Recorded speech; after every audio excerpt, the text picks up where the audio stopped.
Welcome back to Living Local. One of the biggest issues with people with a mental illness face is the availability and accessibility of housing. That's why one group from DeWitt is focused on peer support, giving folks who are struggling a safe place to go and the support they need to recover.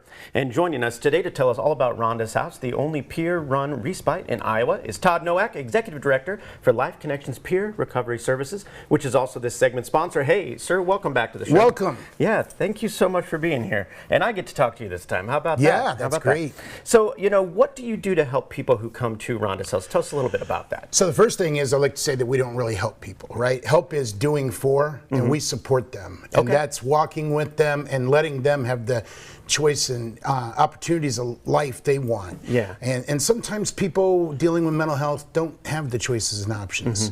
And we really help them develop their advocacy skills, learning how to find resources.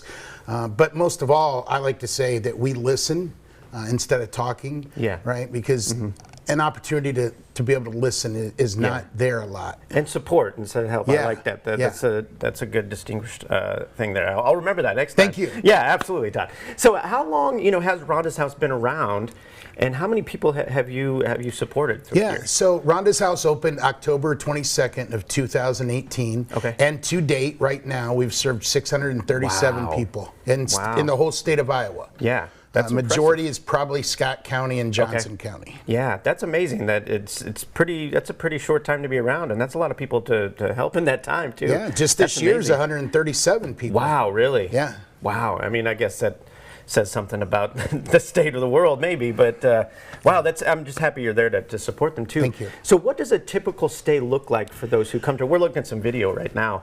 What does it look like?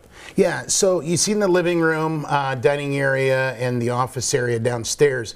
So when they come, they are kind of filled with anxiety because they're normally used to inpatient services. They're looking at locked facilities, and it's new for them. It's like, wow, holy cow. And so we just try to make them comfortable immediately when they stay. We have paperwork we do, but we don't do that right away. We have them sign their agreement that they'll abide by the guidelines, but the rest of it comes later. We want to make them feel comfortable. We have Yoda, which is a support dog, little pug, and he is every guest that leaves love Yoda. And that name stands for warrior. That's why we came up with it, because he truly is a warrior to people. Yeah. And so really it's about what they want, what they need.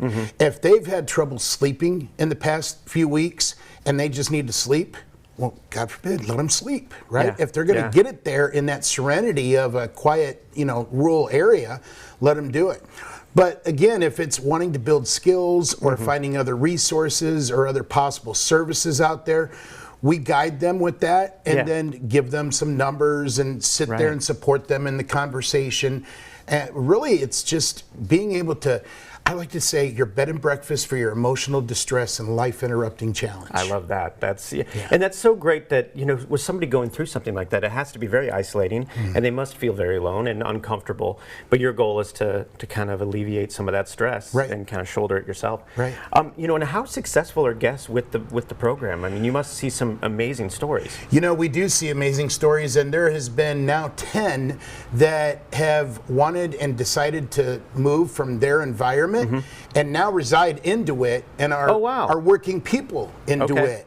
And that right there is an inspiration, but also having a staff member that came to us a few years ago and now works for us, that's even more empowering. Oh, wow, that's you can't get any more. That's the word, brother, that's the word. That is amazing. So they were part of the program. And wow. That's a success story right there, for sure. And we mentioned that you're the only peer-run respite in Iowa. How do you foresee that changing here coming up, though? Oh, well, it kind of is going to go into some of the questions that you'll probably ask me. And one of the ways is the state is making a impact in the way services are delivered. So one of them is that we're going from regionalization to districts. And one of the things that the state has put into their plan in the crisis services is to build a robust crisis peer workforce. But under that headline is to open more and the capacity to open peer-run and peer-operated respites. So hopefully, what we're hoping, and we were given money through one of the managed care organizations, is to open the second peer respite out Oh, wow. in the middle of the state. Okay. Yeah. Wow.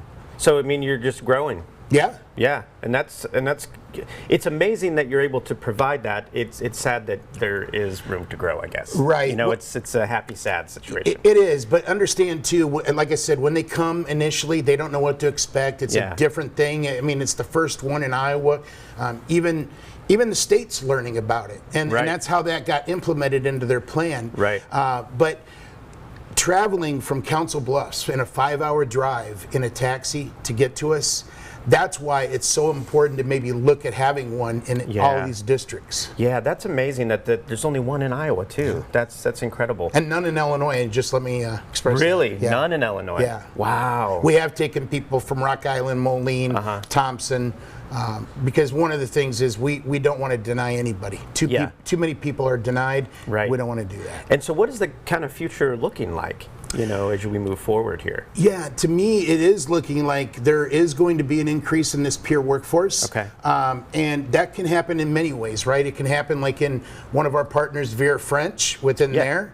But ultimately, to have more peer-run organizations to do peer respite, maybe do wellness centers, have peers going into the ER, into the inpatient, right? Because we know that staffing for that clinical model is a little low. And if someone's in, needing of this services, what's the best way to learn? We don't have a whole lot of time left, but I'm guessing the website's probably the best way? The website is the best because it'll tell you all our services and services you can get virtually, but also if you want to stay at Rhonda's house, you can fill out a internal reservation, and we'll get with you. All right, man. Hey, Todd, thanks so much for coming in, Thank you. I appreciate it. Thank you. Again, this segment was sponsored by Life Connections Peer Recovery Services. For more information, go to lifeconnectionsrecovery.org. We'll have all those details posted at ourquadcities.com.